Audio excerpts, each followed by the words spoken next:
안녕하세요. 오늘도 사연살롱을 찾아주셔서 감사합니다.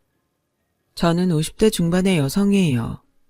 저희 집은 중학교 때 아빠가 교통사고를 당하면서 형편이 어려워졌어요. 뺑소니 사고를 당하신 아빠는 다리를 못 쓰게 되면서 한동안 집에만 계셨어요. 엄마는 무슨 일이든 닥치는 대로 하시다가 청소업체에 나가게 되면서부터는 대형 빌딩 청소를 하게 되셨어요. 저와 언니는 사춘기 때 어려움을 겪으면서 성격이 좀 어두워졌죠. 언니는 그래도 활발한 편이었지만 저는 원래 말수도 없고 내향적이어서 괜히 주눅이 들고 반 아이들하고도 멀어졌어요. 혹시라도 우리 집이 어려워진 걸 알고 저를 무시하거나 동정할 것 같아서 싫었거든요. 대신 공부는 더 열심히 했어요. 성적이 떨어지면 집에서도 걱정할 테고 학교에서도 선생님이나 애들이 집안에 무슨 일이 있나 의심이라도 할까봐 그랬죠.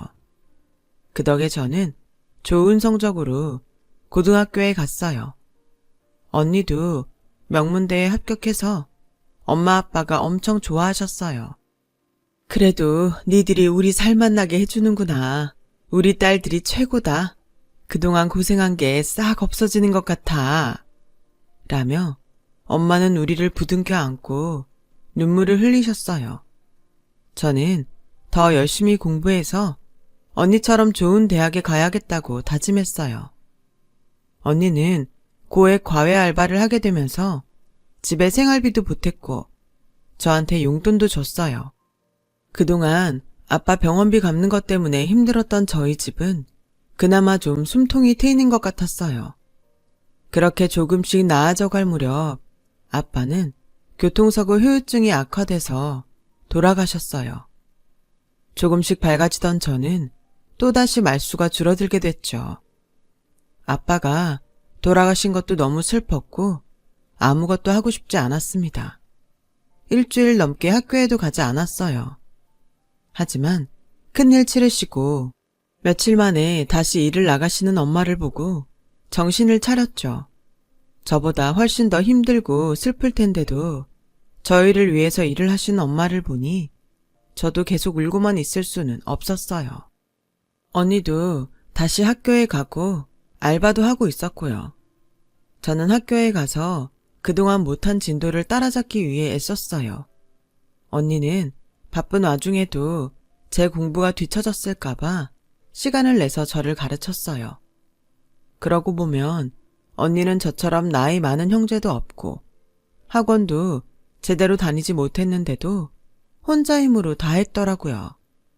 그거에 비하면 저는 복이 많다고 생각하고 열심히 배웠어요. 국영수는 한 번 진도를 놓치니까 잘하기가 쉽지 않았어요. 그 바람에 시험을 2번 정도 망쳤던 것 같아요. 하지만 기말고사부터는 다시 제 성적을 찾았고 공부도 혼자 할 수 있을 만큼 따라갈 수 있었어요.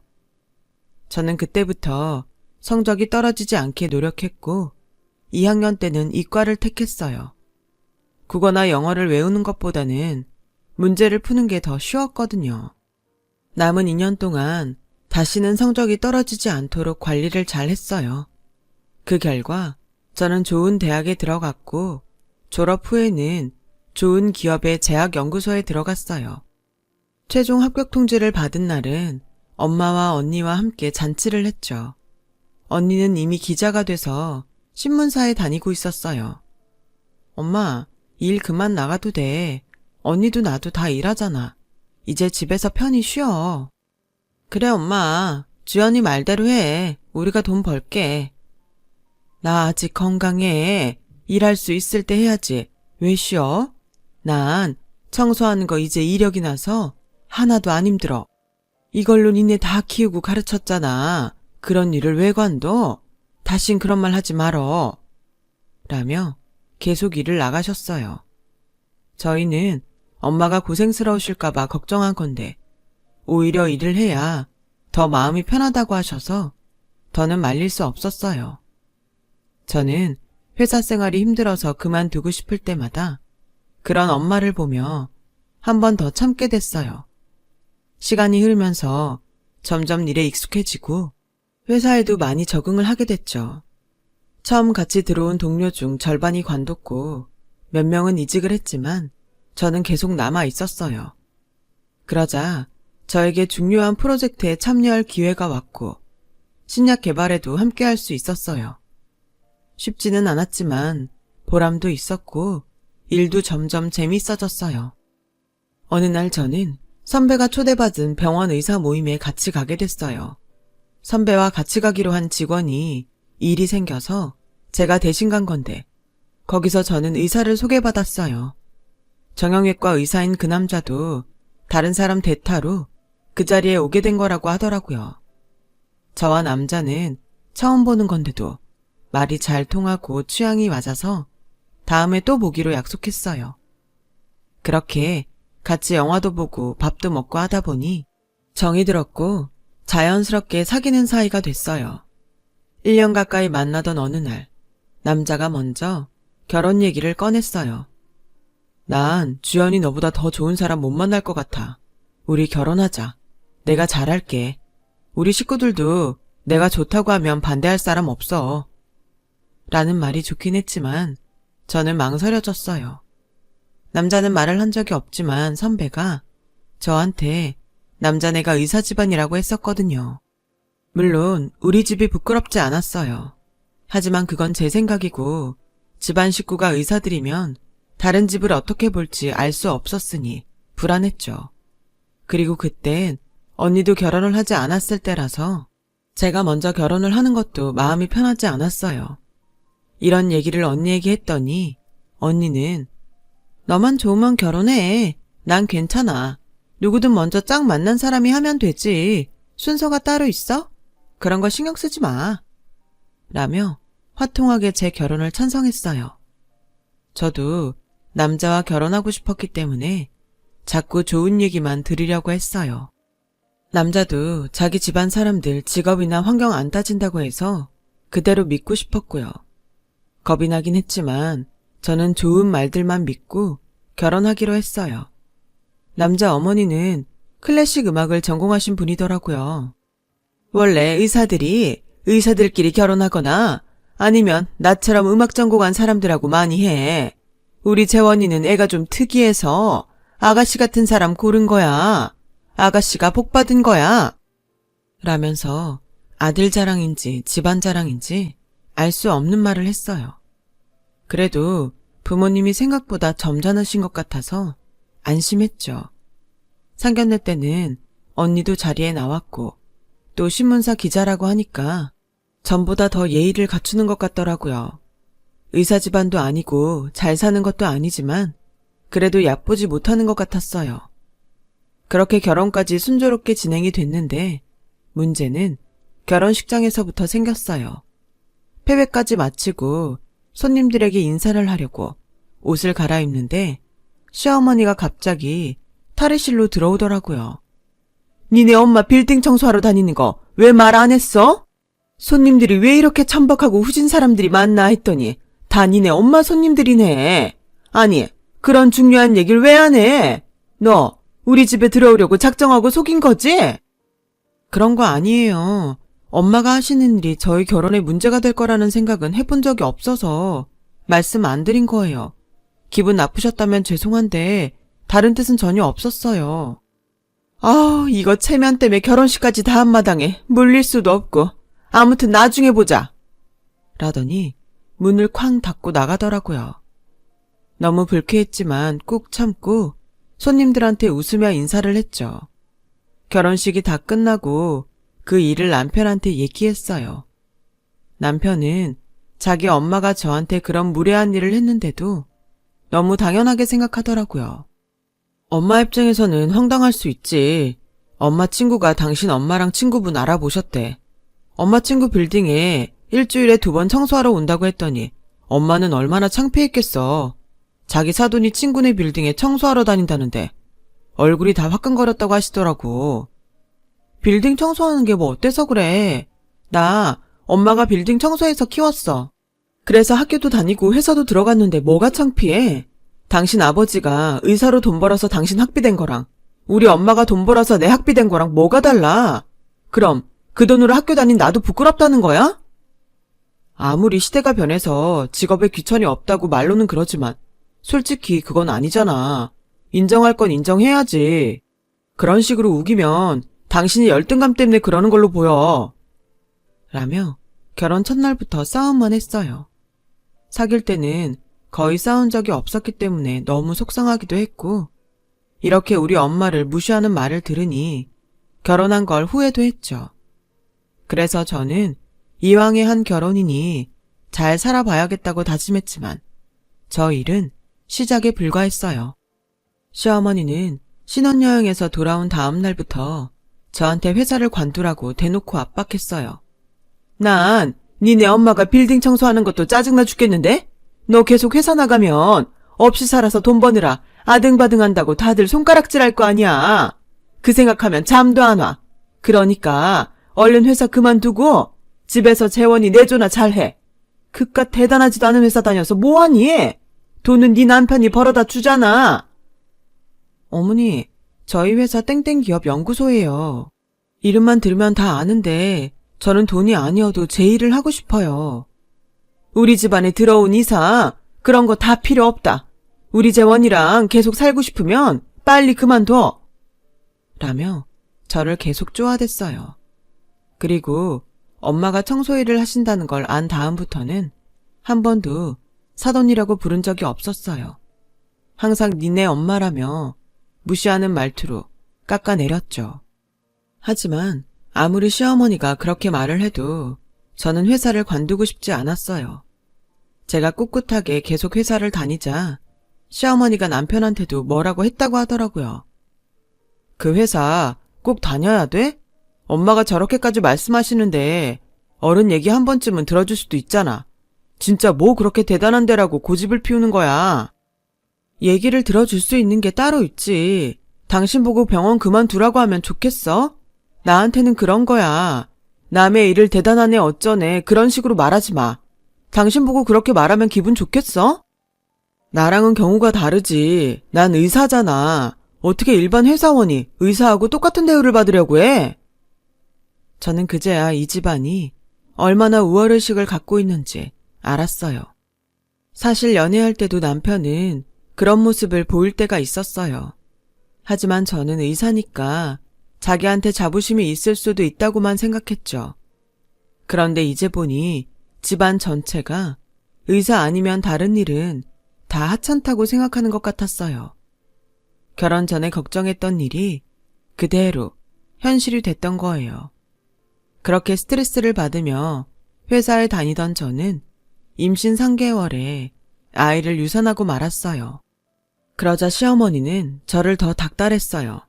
거 봐라. 그렇게 회사 그만두라고 했는데도 기어이 다니더니 이게 뭐냐? 이제라도 관둬. 안 그러면 나도 가만 안 있어. 니네 엄마 찾아가서 딸 잘못 키웠다고 한 소리 할까? 그런 일 일어나는 거 싫으면 네가 알아서 관둬. 저는 정말 너무 속상하고 억울했지만 누구한테도 털어놓을 수 없었어요. 당시 언니는 제가 결혼하고 얼마 안 돼서 해외 특파원으로 나갔기 때문에 연락이 어려웠어요. 시차가 맞지 않아서 전화하기도 힘들었고요. 엄마가 아시면 속상할까봐 얘기할 수도 없었죠. 저는 시어머니와 남편의 잔소리에 시달리다가 결국 회사를 그만뒀어요. 그 다음부터 시어머니는 별일 아닌 걸로도 저를 불러내서 우리 집안은 그런 집안 아니다. 소리를 입에 달고 사며 잔소리를 해댔어요.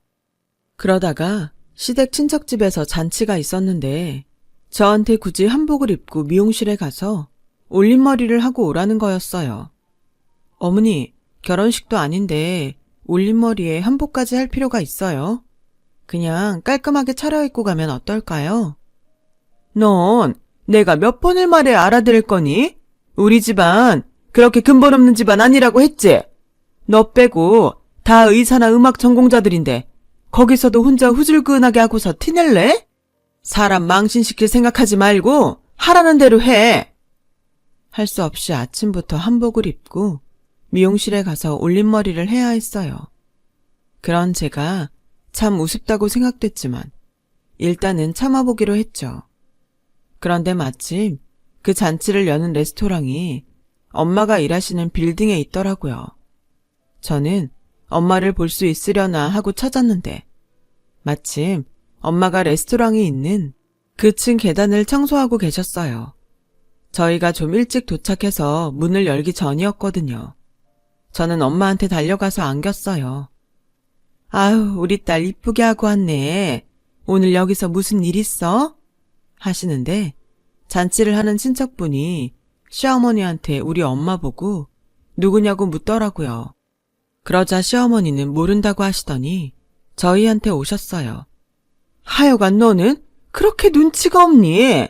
여기서 네 엄마 봤다고 하면 내가 뭐가 돼? 내가 청소부랑 사돈 맺었다는 걸 그렇게 알려야 되겠어? 진짜 창피해서 못 살겠네. 사부인도 이런 자리에서는 딸을 모른 척 해야죠.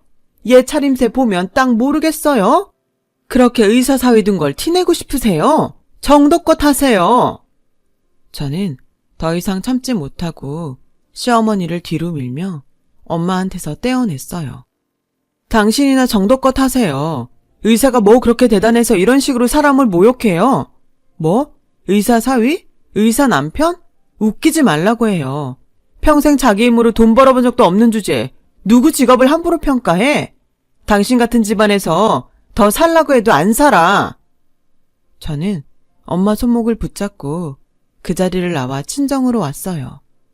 눈물이 나려는 걸 억지로 참고 있는데 엄마가 미안하다.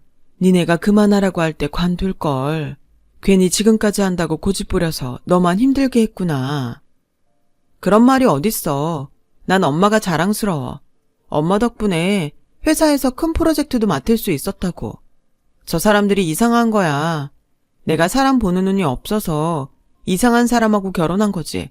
엄마 잘못한 거 하나도 없어. 라며 결국 눈물을 터뜨리고 말았어요.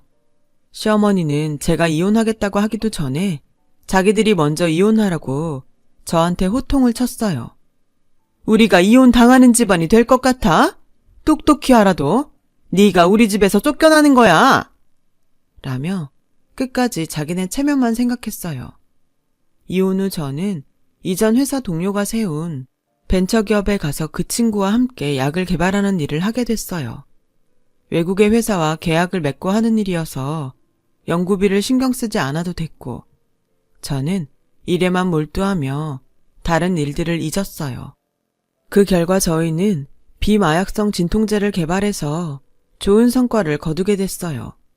그러자 저희 회사로 많은 제의가 들어왔고 친구는 저에게 신약 개발을 단독으로 주도해보라고 맡기더군요. 저는 친구가 신뢰하는 것에 보답하는 마음으로 열심히 했고 그 약을 개발하는 데 성공했어요. 많은 시행착오가 있었고 힘들 때도 있었지만 다 해놓고 나니 너무 뿌듯하고 자신감도 넘치게 됐어요.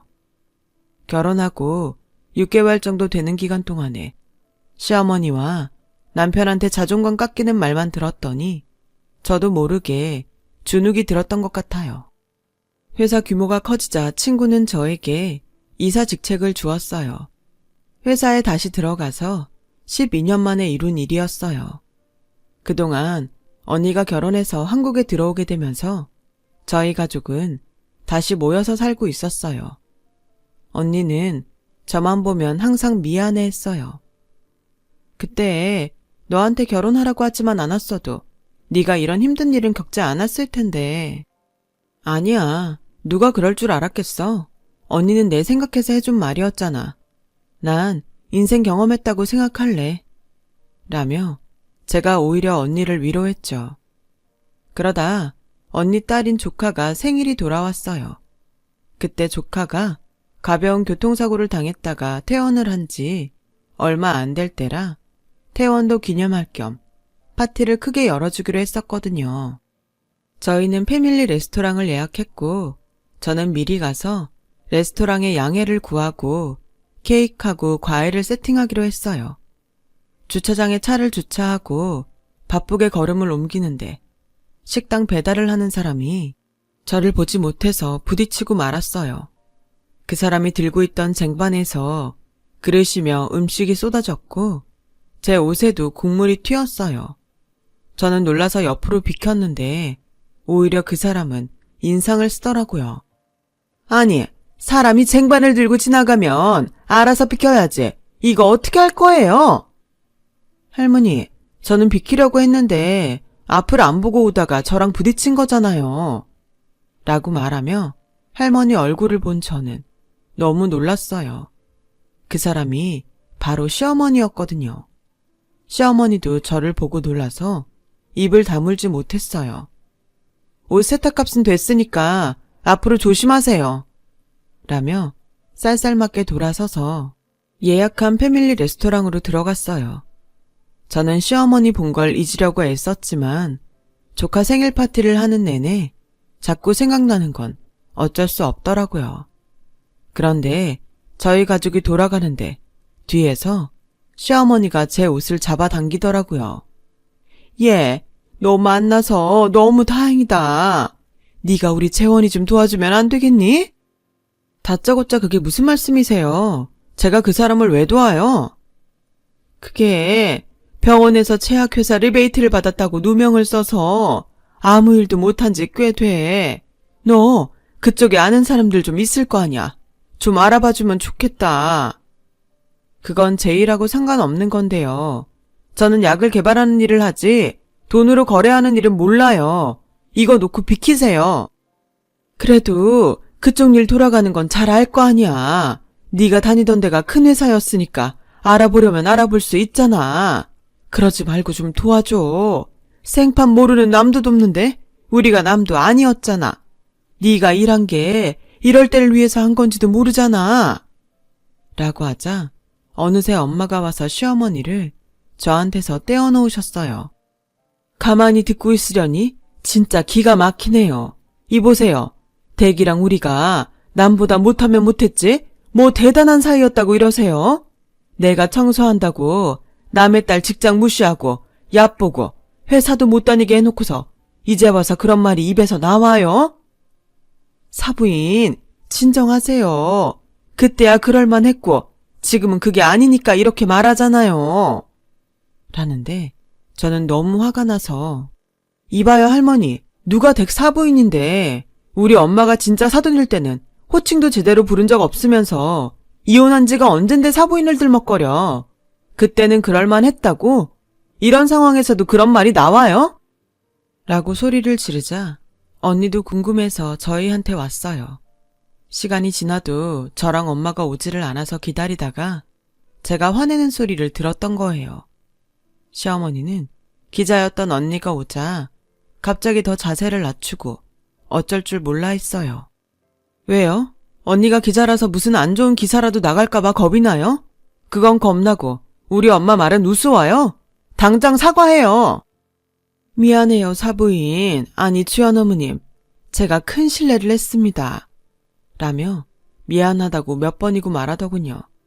알고 보니 시아버지는 몇 년 전에 병으로 돌아가셨고 전 남편은 병원에서 계약한 제약회사 약을 쓰지 않고 뒷돈을 받고 거래한 곳에 약을 마음대로 처방하다가 걸려서 병원에서 나갔다고 해요. 시댁 친척들은 전 남편 일로 자기들이 피해를 볼까봐 다들 모른 척 한다더라고요. 결국 전 남편은 아무 데서도 일을 못하고 재혼한 아내가 이혼 소송을 해서 위자료로 남았던 돈도 거의 내주고 빈털터리가 됐다고 해요. 그리고는 어디 지방 모르는 곳에 가서 남들 모르게 병원 일을 한다고 들었어요.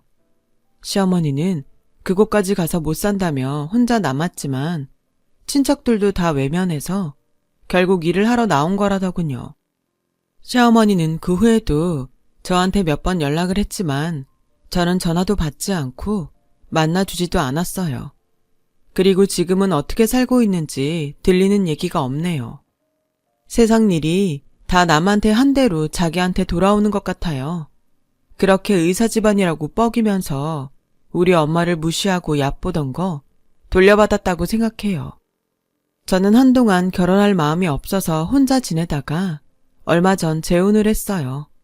서로 인생의 좋은 친구를 생각하며 지내기로 하고 같이 살게 됐답니다. 제 이야기 들어주신 분들 모두 감사드려요. 다들 좋은 일만 있었으면 좋겠어요. 건강하시고 행복하세요. 여러분, 사연 댓글에 응원과 현명한 조언 부탁드려요. 좋아요와 구독은 저에게 큰 힘이 됩니다. 오늘도 좋은 일 가득하세요.